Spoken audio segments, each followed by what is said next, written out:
Hey divas, welcome back. Thank you so much for the support on the last video. I was not expecting that. We have a mic in today's video.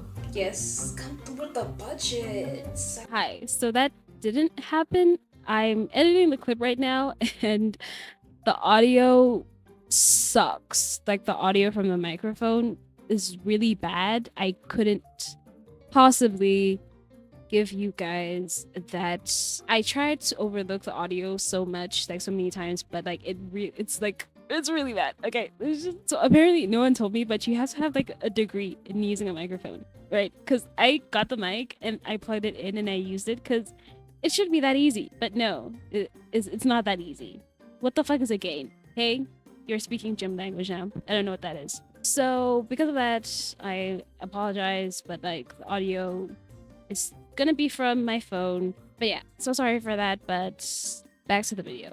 Be honest, am I giving Mike's mic? So in today's video, we're gonna be talking about a Disney movie that I think many of you might know. 16 Wishes. 16 Wishes, when I first watched it, I was pretty young, so I didn't really remember much about it, just like bits and pieces of scenes here and there. So I had to rewatch it, and rewatching it, let's just say it was a ride rewatching this movie as an adult now. Is this mic miking, you guys? Be honest. Oh, also, hey, I'm trying to do a little something with the wall. We don't have much. This is all I had to work with. Comment down below if you want me to add something onto the wall. I don't know. This movie is a 2000s movie, and the main character is actually played by Deby Ryan. Yes. So the movie starts off with Abby, the main character, waking up for school, and she's like super excited for this date because it's her 16th birthday. She grabs an old piece of chewed up gum that's on like the door handle of her closet and eats it. Ew. And then uses it to stick a cutout picture of some boy onto her list. Now, the list. This is like a list of all the 16 things that she wrote down over the years of what she would like to happen when she's 16 or when she turned 16. And that's really like the premise of the movie. It revolves around this list. Now, tell me why being 16 is like so important in American culture. Like, I remember when I was younger thinking that when I turned 16, I'd have some grandeur party, which is one of the wishes on the list, by the way. But all I got at 16 was hormonal acne and chronic depression. Abby's loving family surprises her with a really cute cake, but she gets mad at them for barging in her room and says that they're spoiling her day. I'm not a kid anymore. I need privacy and boundaries. I need my own space. Which I understand wanting privacy and wanting like that boundary to be respected. But do you want to know what I got when I turned 16, Abby? An anxiety disorder and a Koreaboo phase where I'd randomly use Korean words online. I'm sorry. I'm having Warzone flashbacks. So after that, a random mysterious lady shows up outside of their house in a van, and then she sends a bee into the vent of the house that Abby and her family live in. Stay with me. And then she leaves a brochure at their door. We're gonna get back to that. Back at the house, Abby's picking an outfit, and oh my gosh, she lands on this dress that you're seeing on the screen right now, and she says it's perfect. So it's safe to say that unlike the last video, I watched the Lindsay Lohan movie, go watch it. This main character is not going to be slaying the boots house down when it comes to fashion. Wait, we're introduced to Abby's little brother whose name is Mike.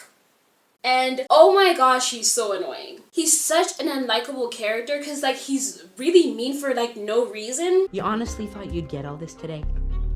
And it doesn't help that the acting is awful too. You're crushed on the quarterback? How cliche. I know. I was there. He wanted to buy my Ken notes. He's perfect. If you decorate your room the way you dress, ouch. Oh, I'm afraid he might have a point. The writers also use Mike to like explain little questions that we as the audience might have that they didn't have the budget for to like show and not tell. Who's Joey Lockhart's? A singer Abby likes. What about the picture on the list? Oh, that's Logan, the quarterback that Abby totally has a crush on. In this same scene, we're also introduced to Krista Cook, who's Abby's arch nemesis. Krista is who inspired this outfit for today, the purples, because Miss Girl loves her purples. It's also the only outfit that I could somewhat recreate. Yeah, we have a budget for a mic, but we do not have a budget for costumes. So Krista and Abby actually share the same birthday, so while Abby's turning 16, Krista is also turning 16. But ever since they were in 3rd grade, Krista has always tried to ruin Abby's birthday like each and every year, and Abby has like no idea why. Now, deep in the confines of the house, the bees are starting an uproar, and soon enough the entire house is infested with bees. Oh, sorry, fuck, it's not bees, it's wasps. Whoops. Guys, I'm a little rusty. I'm trying my best. Anyways, they call an exterminator and gasp, it's the mystery lady from earlier. So you're telling me that this lady conspired with a wasp and made that wasp go and corrupt the rest of the wasps that are already in the house so that they would infest the house, and then she left a brochure advertising her own exterminating business, so they had to call her and pay her to do the exterminating. I love a good businesswoman. She has the mastermind of a megamind. She's so girl boss Andrew Huberman, crypto hustle and grindcore. I love that for her. Anyway, so she tells the family that the bees, the wasps. Also, wasps aren't a thing. They're fucking bees, okay? I can't. So, she tells the family that the bees have been sitting in that home for 16 years. The mystery lady's name is Celeste. So Abby's mom asks Celeste, how long will it take for her to get rid of the bees? And Celeste says, 7 days. A year at most. They can't get anything from the house, which is a relief to us because that means that Abby won't get to wear that ugly outfit of hers. But Celeste did save her wish list. Abby has to take the bus to school in her pajamas, and she meets up with her best friend and Danny Gonzalez? Danny?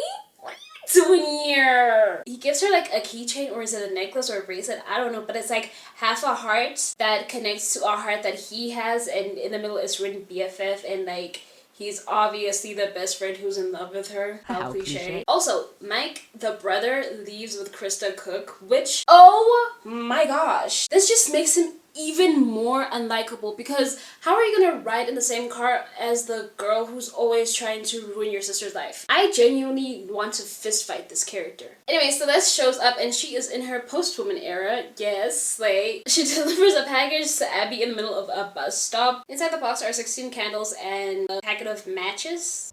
Make a wish, light a candle, and watch your sweet 16 birthday wishes come true. Abby lights up candle number 1 and wishes for a car, but instead she gets Joey Lockhart. Happy birthday, Abby. And on the list, wish number 1 is meets Joey Lockhart. So Abby puts 2 and 2 together and she's like, oh my gosh, the candles correspond with the wish list. She blows out candle number 8, which is wish number 8, and she gets a car. And we get chauffeur Celeste. Hello? I'm Celeste. I'm here to make Abby's 16 wishes come true. We love a good budget eats. Miss Celeste is slaying on a budget, and I do that all the time. She's not mother per se, but she comes close to it. Maybe aunt. She's aunt. Can we make that a thing? So Celeste drives both of them to school because Abby doesn't have her driver's license yet. And we get this scene where Krista Cook is talking to these boys and she's like, I already have my license. My dad has connections at the DMV. sorry? I don't think you should be driving. What the fuck? Abby tries making a wish in the locker room, but she gets caught by the coach. So she gets in trouble for that. And then we get Celeste as a school counselor. And Celeste tells Abby that she can only make 1 wish per hour. And the candles stop working at midnight. But everything that she wishes for now, by the time midnight hits, will be permanent, like forever. Which is what permanent means, by the way. It means forever, just so you didn't know. And then Celeste is like, oh, Krista Cook really doesn't like you. And then Abby's like, yeah, I know. And then Celeste is like, I know because I read her diary. Celeste gives Abby Krista's diary, which is so messy. Oh my gosh, Celeste. Abby confronts Krista about the things that she wrote in the diary, and Krista's like, where did you get that? You shouldn't be even reading that. That's mine. And then Abby's like, then why is it about me? She kind of nibbled that. Now, I would have a scoreboard the same way we did in the last video for Krista and Abby, but luckily enough, this movie does that for me. I had my first sleepover, so you decided to have one too. But you paid everybody to come to yours. We're at 12, I entered the school talent show with my baton twirling act. So you entered too, juggling 12 batons. Oh my gosh, I do that. That's my thing. Abby goes into the janitor's closet and wishes for cute clothes. And I remember this scene in particular because as a kid, it used to be my favorite scene. Like the entire space turns into like a walk-in closet and Celeste is like personal stylist and I really like that as a kid. And then Celeste says, I just love shopping, especially when it's free. Girl, me too. Any shopping can be free if you're brave enough. Abby comes out of the closet. Not like that.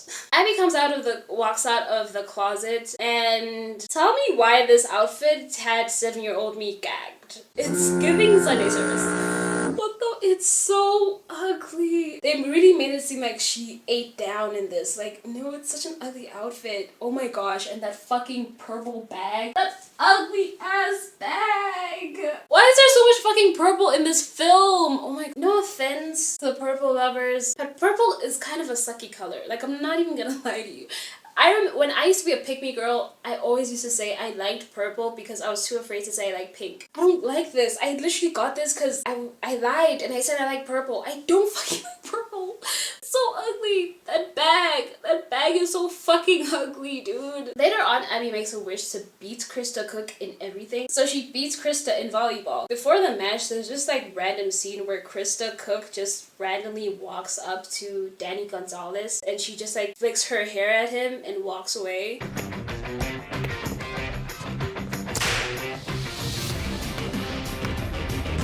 Which is such a power move, honestly. I love that for her. Also, look at Celeste as a nurse. Due to Abby's wish about beating Krista at everything, she also becomes student body president, which is what Krista Cook wanted. But also, Abby's best friend, Danny Gonzalez, he secretly wanted to be student body president. So he's not really happy about finding out that Abby wanted student body president, even though that like neither of them wanted to actually care about the job. So Danny's like really sad about this, and Abby walks in and she's like, today just keeps on getting better and better.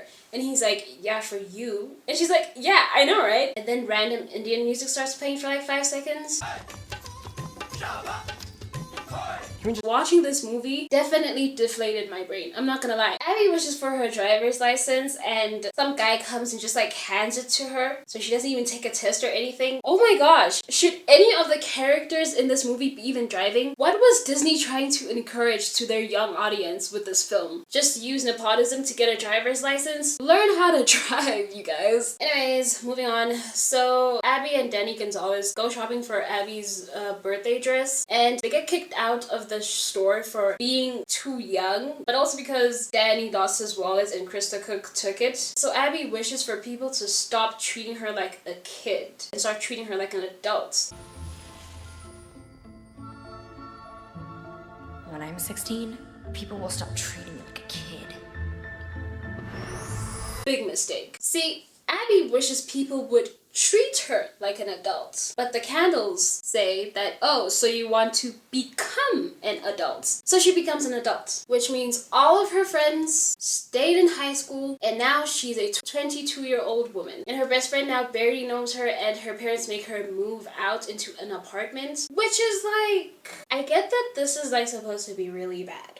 But I'm just like thinking about it as like somewhat of an adult now myself. If my parents were like, we bought you an apartment and we're gonna help you move out and I also am gonna try helping you find a job, it's like, is that bad though? I don't know. In this economy, that's like a blessing. Also, it's so funny like looking at a lot of these scenes where Abby is trying to make Danny Gonzalez remember that they're best friends. It's funny to think that like that he's just like this 16-year-old boy and this 22-year-old woman won't leave him alone and keeps coming to her old high school and telling him that they're supposed to be best friends. Like, that's so scary. Also, tackling him? Dude, that must be like terrifying. We're gonna have to like try speaking through this. My phone died a few times and I'm ready to finish this, okay? Anyways, Abby realizes that she can't change any of the wishes that she made. Come on, Celeste with the bang. Not the bang. And it's almost midnight and she's given up, and then she realizes that the picture of that teenage boy, which no one's questioning where the fuck she got that picture. Like, that's so creepy. But I digress. That picture is on the 16th wish and she realizes that she can remove the picture. Oh my gosh. So she removes the picture and it's almost midnight and she gets to make one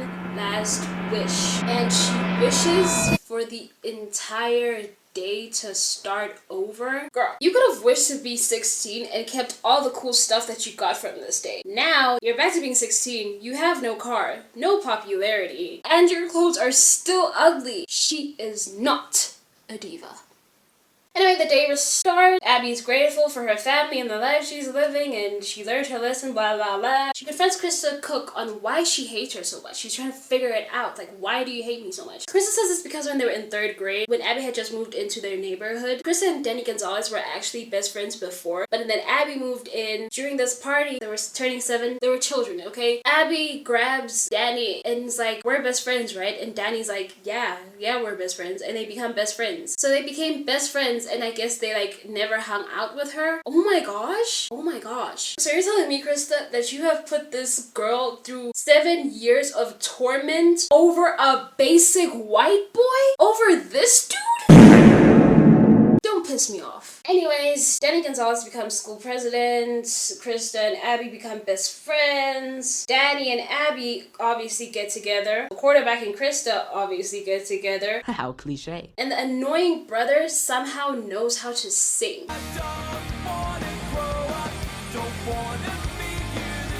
Cause tonight will be the night. Okay, here's what I rate this movie. I rate this movie a solid 2 out of 5. Yep, this movie was so slow and so boring. This movie is an hour and 30 minutes long. It does not need to be this long. It's a kids movie. It's a Disney kids movie. Too long for no reason and so boring. There were just so many empty moments. There was just no sleigh moments. A lot of lay moments. A lot of moments where I should have been laying down and sleeping, and not many sleigh moments. I didn't have fun. This wasn't fun. This was not a fun watch. Okay, Abby is no diva. I will say though, the only good parts of this movie were the soundtrack and the bloopers. I was having a good time after the movie ended more than I was when I was watching the movie. What do you guys think? Let me ask the audience. What if I told you that the only reason I got this mic is just so I can make that joke? Thank you so much for watching. Thank you so much for being here. I appreciate you so much. Don't forget to click the like button if you like this video. Also, click the subscribe button to stay clean. Click the subscribe button to stay clean. I just came up with that. That's a new thing now. That's what I'm gonna be saying. Have a good day, divas.